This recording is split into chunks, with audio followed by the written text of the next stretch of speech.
What happens when archaeologists unexpectedly uncover something unlikely to survive in the ground, especially in Florida's environment? That's exactly what happened with this artifact. It's not only remarkably well preserved, it's also incredibly rare. Hi, I'm Dr. Smiti Nathan, and I'm an archaeologist. In this video, we're going to explore the story behind this curious artifact and what it might mean.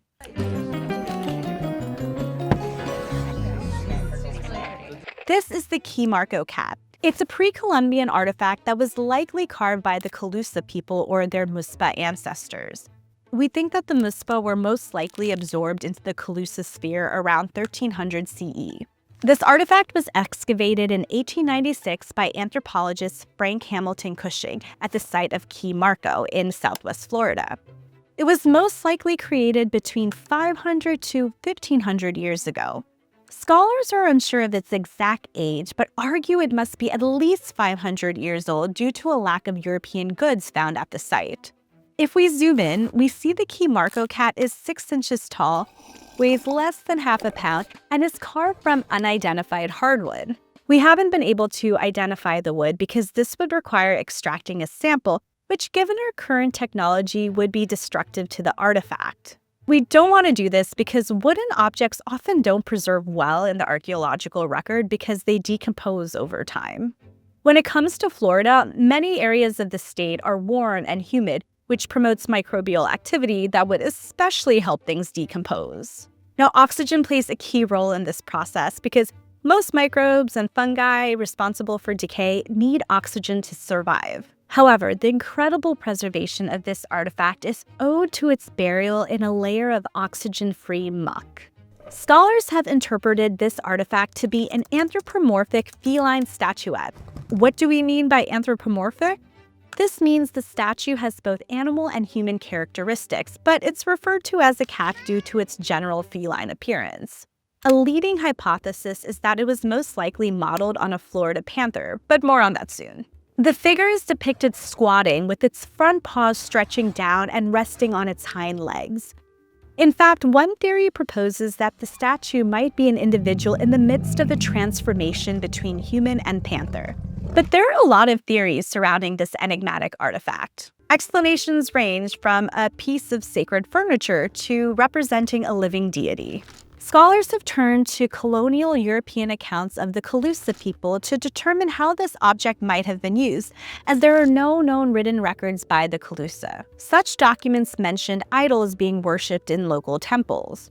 They also attest to Calusa religious ceremonies where priests wearing masks would walk in processions with singing women. Other wooden objects found at the site also provided a glimpse into the ceremonies of the Calusa people. For example, brightly colored wooden ceremonial masks, perhaps like those mentioned in the Spanish text, were unearthed alongside the Key Marco cat. In fact, some scholars have argued that the figure may represent a masked individual. However, these accounts were written after European contact with the Calusa and may not reflect the practices of the time or during the time of the artifact's creation. It's important to bear in mind that these accounts have their biases, and some included disparaging remarks about the Calusa people. The Calusa, like many indigenous people, suffered immense disruption and loss due to European colonization. By the end of the 1700s, disease, enslavement, and forced migration fractured their society. Those who survived were displaced, often apart from one another.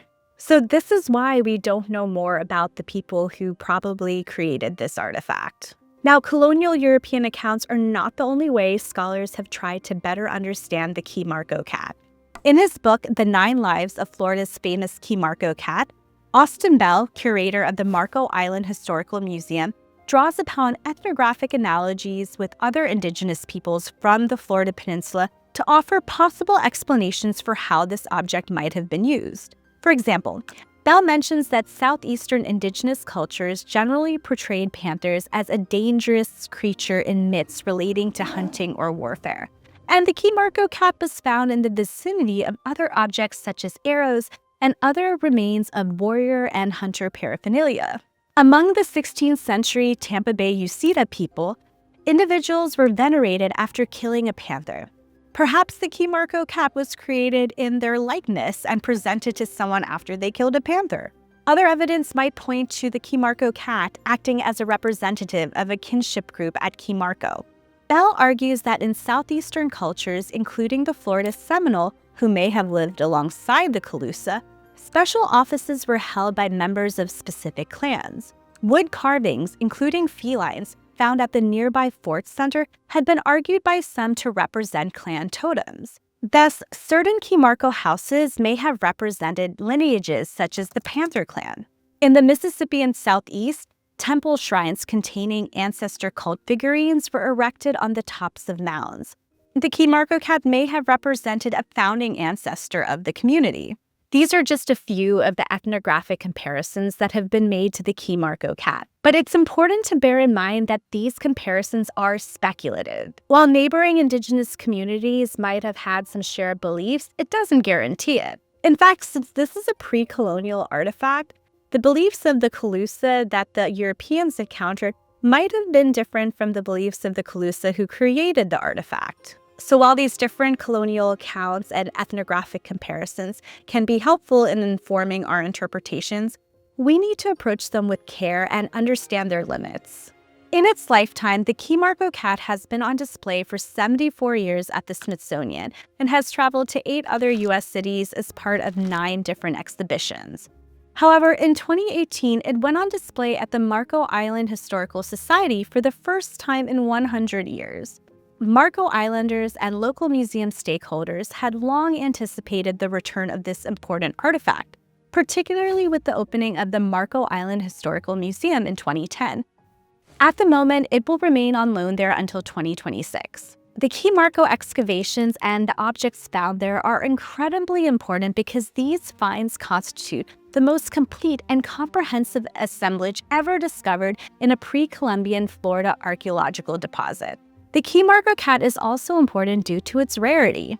About 25% of objects excavated from the Key Marco site did not survive due to the fragility of the wood. Many objects, upon exposure to air, disintegrated. The remarkable artistry, completeness, and context of the Key Marco cat make it an intriguing artifact. We actually have a video on the archaeology of house cats linked below if you want to learn more about other felines. This video is part of our Artifact of the Day series, where we take a quick look at one intriguing object from the past. If you're interested in watching another Artifact of the Day video, check out the video here.